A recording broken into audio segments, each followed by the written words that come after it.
Welcome to the MTBC Telling Our Stories podcast. I am your host, the Associate Pastor here at Mount Tabor Baptist Church, Daniel Nally. And this podcast is us here at MTBC at Mount Tabor sharing our stories. I hope you enjoy your time as you listen to the testimonies and the stories of people of our church. And I hope you share these stories with friends, people that are hurting, people that need encouragement. So let's give a listen to our story for the day.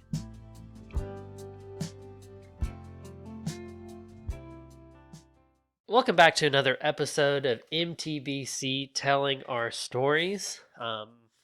We are in a new set. I'm not sure which of the episodes are going to drop first, so I'm just going to go ahead and say this now. I want to give a big shout out to Krista, Ted, Stacy, and everyone that's helped with our new setup here. You notice that we are not sitting at a white table with a green wall anymore, and we are actually able to look at each other. So big help. I'm glad that our church has plenty of people with ideas and visions and creativity that Daniel does not.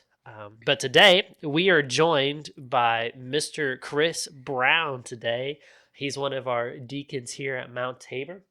He's been chairman of deacons a few times, I think. And so he's going to share his story and join us. So Chris, thank you for being here. Good to be here, man. Joining with me. You want to tell a little bit about yourself, maybe family, work, hobbies, things like that? Well, I am happily married for 30 years. Got 2 kids, they're grown. We enjoying the empty nest life right now. But so we got that out of the way. Yeah. And I've been employed at Sandy Springs Water for 31 years. And I've enjoyed my time there. And not sure what the next step is, but I do know what the next step is. I'm gonna retire. Yeah, there quick you as go. I can, but I still enjoy it. I love what I do. So I've been blessed with a good job, and it's provided for my family. So started out right out of high school. I started working construction for about 5 years, and then stumbled across this by a good friend that told me about it, and actually one of our members here, Anthony Barnett, his dad was the one that hired me in 1993. I believe it's when I started there. So, but yeah, I enjoy the fish. I like to fish and do a little hunting. And me and my son Eric, we fish in a little bass club and we deer hunt together. So. And the Wild Hog bass fishing. Wild Hog Bass Club. There Yeah, you the go. Bass Trail. It's pretty big trail. Oh, yeah. I mean, it's pretty big time. Yeah. A lot of church members here are in it. There's a lot of father-son. So it's just good. It's just good fun. I mean, it ain't. I mean, if you in it for the money in this club, you in the wrong club. Yeah. It's just for fun and bragging rights, really. Yeah. As long as I can beat Mitchell Swaney, I'm done pretty good. So. Be sure we send this directly to him. Yes. Love you, Mitch. That's awesome. No, but other than that, I enjoyed basketball. I grew up playing church basketball. I grew up here at this church. My whole family's, my mom and my grandma and all. I was raised here, so I've been blessed to be a part of this church and being able to serve as a deacon. Just recently, I was looking through. After Christmas, we was cleaning out some clothes, and I found an old Bible, and I was looking through it. And I mean, I really couldn't remember how old I was when I got ordained as deacon, and I was 26 years old. It was in 1997. Really? And 26. I don't know what church would ordain a 26-year-old knucklehead like me, but they voted me in, so. But I've been blessed, man. I've enjoyed it. I've been able to serve with some great people here. Yeah, that's awesome. It's a little. It's interesting just how much you and my dad's stories kind of Yeah. line up, actually, because he started the water department in '93. Mm-hmm. He's like, as soon as I can retire, I'm done. I'm out of here, kind of thing. So he loves to hunt and fish and all Yeah. those things. So that's what I'll talk to my parents sometimes, and my dad will be like, "Yeah, I talked to Crebo today. We're texting back and forth." I was like, "It's like two worlds just don't." I don't know. They shouldn't collide, but that's how life is. That's how hobbies bring Oh yeah. people together. Yeah. I've had a lot of memories. I've had me and my brother, we fished and hunted Mm. together too. So it's been a lot of good memories for me and my son too. So Yeah. and Hannah, she's fished with me a good bit. She never really liked to hunt. Mm. Wendy never really liked to hunt, so they fished with us a little bit. Um, but it's been good. Yeah. So how long have you been here at Mount Tabor? My whole life. Oh, so So I'm literally some. 54 years old. So So 54 years. wow. Okay. No, yeah, I'll be 54 this year. Yeah. Okay. So in May. So yeah, I've been here. I did not realize Yeah, I that. was born. I was a baby. Okay. So So I guess we'll get into it a little bit, but I'm guessing yes. church was important for Oh your yeah. family. Yeah. Mhm. Oh yeah. Hmm. Interesting. Well, let's go ahead and dive in then. And do you Shoot mind yeah. sharing your story of how you came to know Jesus as Savior? Shoot yeah. Like I said, I was born and raised here at Mount Tabor, and of course my mom, she was single parent, but she took me and my brother. We was raised in church. She made sure we was in church, Mm. and I appreciate her for that. And I know it's probably hard bringing two boys to church, but Yeah. um, so yeah, so actually I got saved at a Freddie Gage crusade at Westside High School. Okay. Um, we actually went as a youth group here to church, and already had been, dealing. He's already been dealing with me a good bit, Hmm. and so I went down at the crusade and got saved on the football field. So, Mm. and yeah, it was 1986 at Okay. a Freddie Gage crusade. I was 15. 15 in the youth group. Mm-hmm. Yep. That's Good awesome. times. Yeah. What about your journey with Jesus from that point to now? Oh man, it's been good. I mean, I've failed him many times, man. I mean, you ain't gonna sit here and say I've been a perfect Christian because I have not. I have I have done my share of stupid stuff, Mm. and but I have felt God with me during it all, and I knew. Uh, Trust me, I knew when I was doing wrong, Yeah. and but I've always felt the call that I knew I needed to be in church. Mm. And I think that's been just because of my raising. And by no means church did not save me. Yeah. It was Jesus Himself by dying on that cross, and I knew that my whole life. But I finally did surrender to Him when I was 15 years old, and as we I don't know, I guess I went through a little stage there searching, and Mm. finally the good Lord put Wendy in my path when I was 19 years old, and she Mm. was 16, and we was young. Scandalous. I didn't realize that. Yes. 19-year-old and a 16-year-old. Yes. Oh, man. So we started dating, and started out slow, but we finally, after a couple of years, got pretty serious, and we dated for about 4 years. Okay. And of course, we went to church together. We'd, I'd go to her church some, she'd come here, so it worked out good. And like I say, we dated for 4 years. That was a long time. Yeah. 4 years is a long time. And we got married, and it's been good, man. God's good. He blessed me with a beautiful wife, and she straightened me out a good bit. So, and I think that's what I was searching for. Yeah. Along that time, I was kind of out there not living like I should, Mm-hmm. and but He put her. Yeah. You just need the Lord to show you your partner. Actually, and a lot of people's heard this story, but it was after a church basketball game. Oh, really? I don't think I realized We that. had got done playing, and we had stopped by the Waffle King in Pendleton, Mm-hmm. and she was there with some course, she knew some people I was with and everything. That was a buddy of mine there, so it kind of just worked itself out. And I got her phone number. There you go. So that's all it was. That's all it took. Yeah. Got them digits. Mm-hmm. And here we are about to celebrate 30 years. Yep. 30 years, 2 kids, and fixing to have a grandchild, grandson. So I was about to say, you got the pack and play all assembled for the house yet? Yeah, we got the crib, man. We got it going on. Got a little, was it the baby size or child size rod and reel ready to go too? Yeah, it'll be ready for him. Yes, That's awesome. That's awesome. But no, yeah, it's been a good ride. I've like I say, been blessed, man. Yeah. That's good. Well, definitely a testament. For those that don't know, Chris and Wendy both served on the youth council for how many years? Y'all been serving a while before I even got here. So yeah, it's probably 5 or 6 years. Probably. Yeah. You said you got saved as a teenager. Did that have any influence of you wanting to serve with the teenagers here? I mean, I don't know. I think I've had a drawn toward kids. Yeah.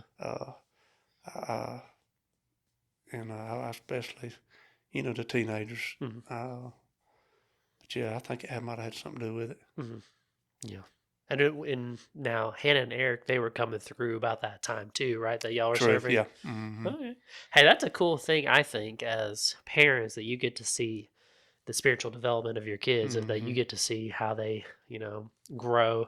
Because those teenage years, man, there's a lot of things that happen. Oh yeah. And so, well, as you just, as you have seen and heard and know yourself, so that's cool. So I do want to give you a shout out Wendy, but I'm just thankful for you and Wendy.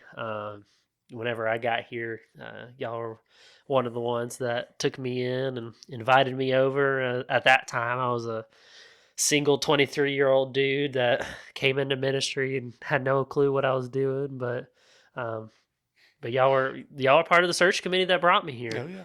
This is the crazy thing. Yeah. I still remember wearing my my button up and my tie for my first Zoom interview with y'all, and then coming here for the in-person interview, eating at some J. Peters.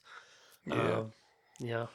Going into the sanctuary and having a conversation with Philip, and then I think you called me the next day, checking, make sure I wasn't running away. So it's been that was a good experience, man. I tell you, we was blessed to have you, man. Wow. You and Maddie. So I was glad to be on that committee. I'm glad we got you worked out. The Lord worked that out, and it was definitely a God thing. Well, thankful for y'all. I don't know how I would have made it through that first year if y'all hadn't been there for me. So thank you. Well, we claimed you on our taxes for a couple of years. So. Claimed as a dependent. Hey, that's a big deal. I just learned about that from Donnie Monday night about my baby. I get to claim him and get that tax deduction. Yeah. Man, we're put in a pool now. I'm just kidding. So looking through your life, we'll get back on track. Looking through your life, Crebo, have there been moments where you have seen the fingerprints of the Lord, or maybe you say, man, Jesus, he was with me at this time? Oh, definitely. I mean, I've seen things, just being here serving at the church, how God's worked some things out with, being on some committees, hiring committees, and definitely, I think Wendy mentioned this in hers with our daughter when she had the spinal fusion surgery, how God was just with her through that. Man, that was a scary time, but we had our faith and put our trust in the Lord. So, and it was a rough recovery, but we seen God's hand in her recovery and through it all. So, we was pretty grateful to Shriners Hospital. They was a pretty awesome place too. So, but yeah, I mean, I think Wendy mentioned this too. Is when I was 21 years old, I lost a best friend in a car accident. And, that was a pretty rough time, but, obviously me and Wendy was together, and I think having her and my family and this church really helped me through that time. Yeah. And I really leaned on God during that time because it was a struggle, man. It was tragedy. Yeah. And, we've lost grandparents and stuff like that. But I think just being at that young age, somebody that close, because me and him was tight. We did a lot of hunting and fishing together ourselves. And, we had, just look back, thinking about, I think about him about every day of my life. And, Yeah. because we were the same age and, what his life could be like now if he was here. I just dream about that, think about that a lot. Yeah. What he would be doing. So, Yeah. but he was a mess. He was one of a kind guy, and but he was my buddy, man. But like I say, God got me through that, Yeah. and seen him work in a mighty way in a lot of people's life Yeah. through that tragedy. Yeah. And Yeah. definitely changed my life. Mm-hmm. I believe I grew spiritually through it, and so Yeah.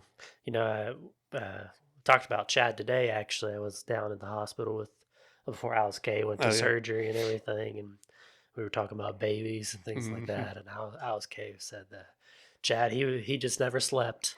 He did not sleep. He was wide open from the time he was born. Yeah. And that's the way he lived life too. He was a good one. Mm-hmm. Yeah. And could do anything. Yeah. He could do anything, man. He had the most athletic talent than all of us. Yeah. Of course, I didn't have none, but but I tried. Yeah. Well, I heard you could shoot a 3.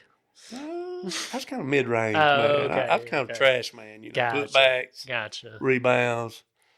3 game wasn't me. I gotcha. Maybe I misread that one. Yeah, somebody told you a lie. So. Yeah. But we had fun, man. I tell you, and we, like I say, he was with us on our church basketball too and stuff. So we had some good memories, man.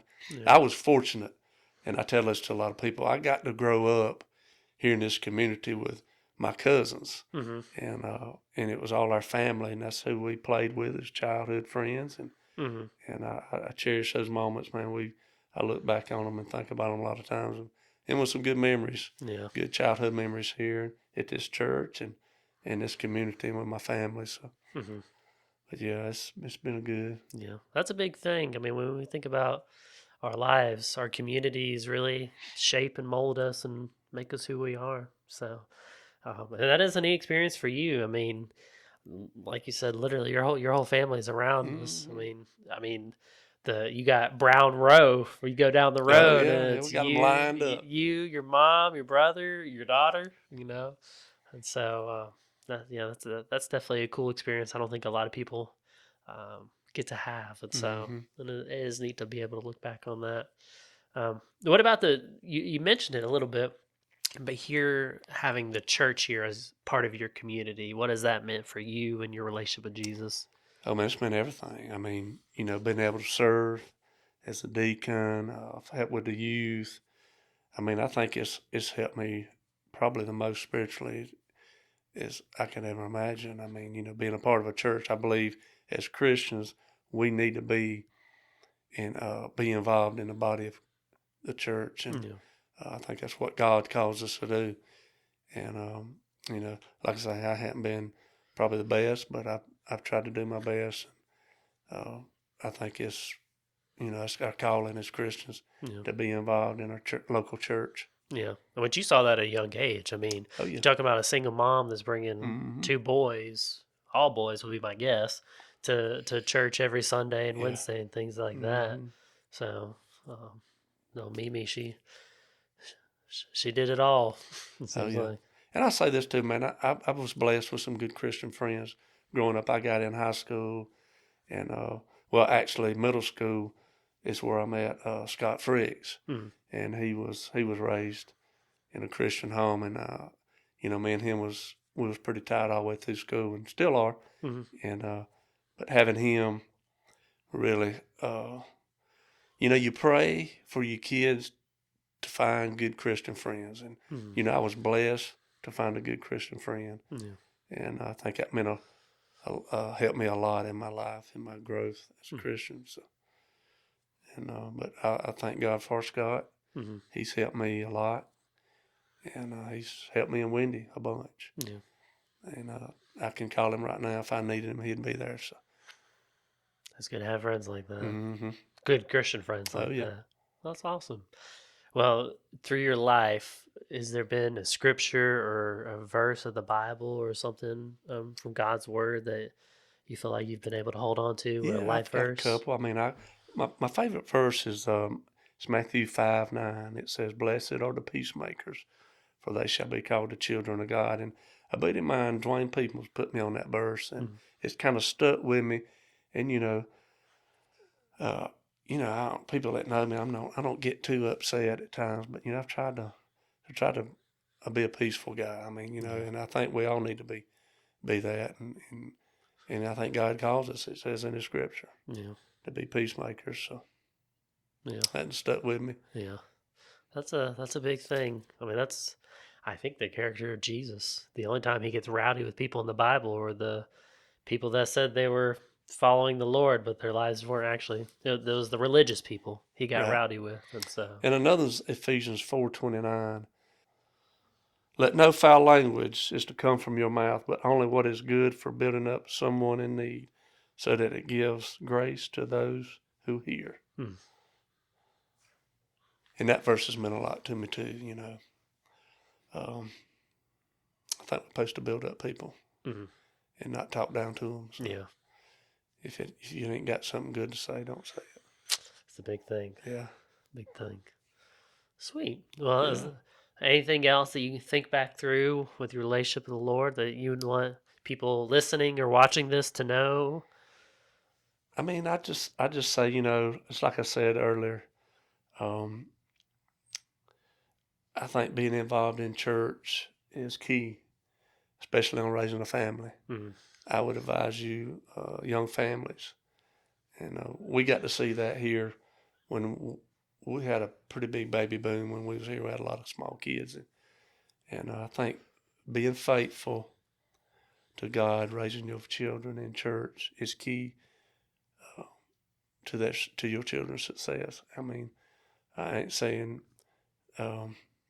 anything can happen, but I'd put my faith in Jesus Christ, and raising your kids in church is key. Number one key thing. It'd be my take off from this. That's a good word. Yeah, good thing to hear, because we got a lot of. And I'll tell you this too. I want to say this, man. This church, I've met a lot of good people here, and I've been around a lot of good people, and I've been blessed to know a lot of good Christian men and women, Sunday school teachers from the children's department to the youth to the adults. I mean, right now in the adult class we got four of the best teachers that you could ever imagine. Yeah, we've been blessed, man. Yeah. I tell people all the time, my buddies in ministry across really the world, that Mount Tabor is a different place. I hear horror stories. I got, friends that they're just going through a lot of stuff in their ministries and whatnot. And it's going to happen. Yeah. We've had struggles here. I've had struggles here. Yeah. I mean, we've had some, situations. It's been tough. And, but through it all, God has come through, and He's blessed us. He's blessed His church. I've seen it. Yeah, I've seen it, the highs and lows, and but we're in a really good season right now. We're in a very good season. We got a good pastor, youth pastor, children's minister of music. It's all here. I tell anybody if they're looking for a church, it's be a good place to come visit. I agree with that. Awesome. Well, Crebo, or Chris, sorry, Crebo's is a big name for all those that don't know. I think I said that earlier. I should have. But thank you for coming and sharing your heart, sharing your story. And we'll see what your story does and what God does with it.